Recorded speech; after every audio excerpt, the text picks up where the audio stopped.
So why do the laws of physics need to be constant? Why couldn't God create a world that had changing laws of physics, let's say? So let's just say the laws of physics were possibly to change.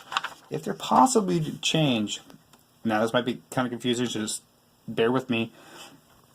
If the laws of physics changed, then humans as moral agents would not be morally responsible for our actions, because we wouldn't know what the outcomes would be. So in other words, if the rules constantly shift and constantly change, then God can't judge us by those rules. So if the laws of physics are changing, it would be like someone getting in a car. This is a pretty crappy car. If you're driving along and you see a person, you go to turn out of the way, and all of a sudden the steering wheel turns and the wheels turn, but you still keep on going, and you hit a person. You are not morally responsible because the laws of physics just happen to change. Since we exist in the real world, we know that if we're going to be driving straight into somebody, we're going to hit them because the laws of physics are constant. So the thing is, we're operating under rules that don't change. So we can be held morally responsible for our actions. Why is that so important? It's just important because it just means that God set up the world so that we can live. And the reason that we can live in it is because it's has the constant laws of physics that allow for life to exist.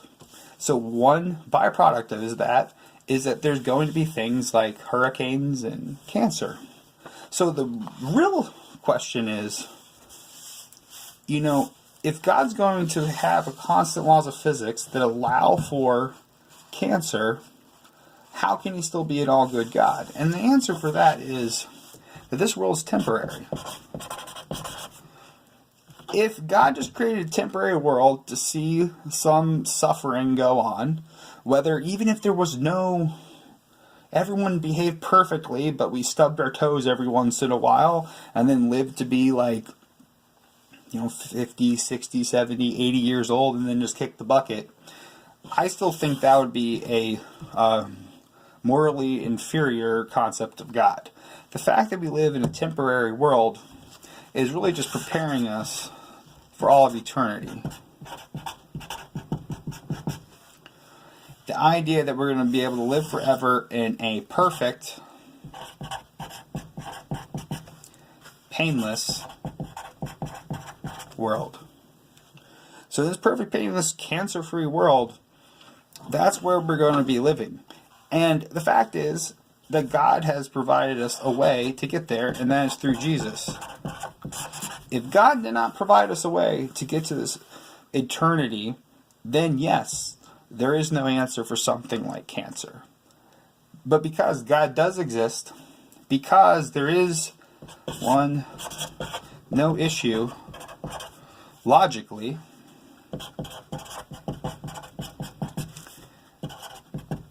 with suffering, there's no issue logically with suffering, we therefore can go on and say, well, God can exist. So since God can exist and suffering can exist, then if you're like a Christian like me and believe that God exists, it fits in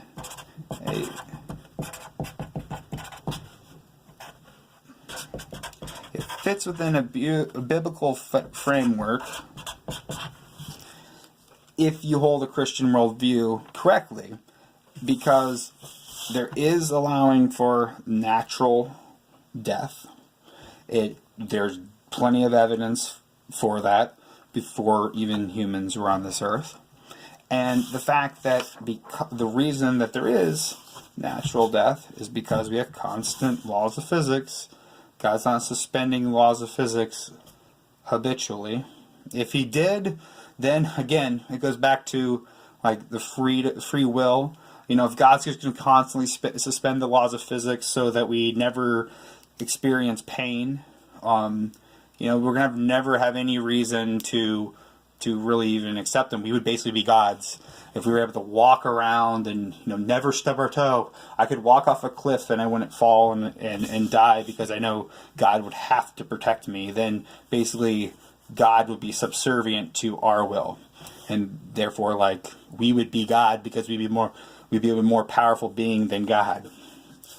So the whole point I want to make and bring everything home is that since there's no logical problem, God can't exist, and it fits within a biblical framework. So if it fits all these categories, then it's perfectly reasonable that God would allow people to suffer with cancer.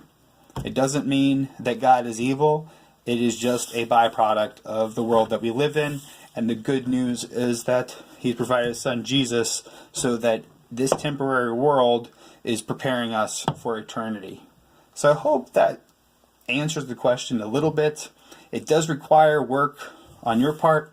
You need to go back and watch the William and Craig videos so that you believe that there's no logical problem suffering, so that you believe that the emotional issue isn't sufficient.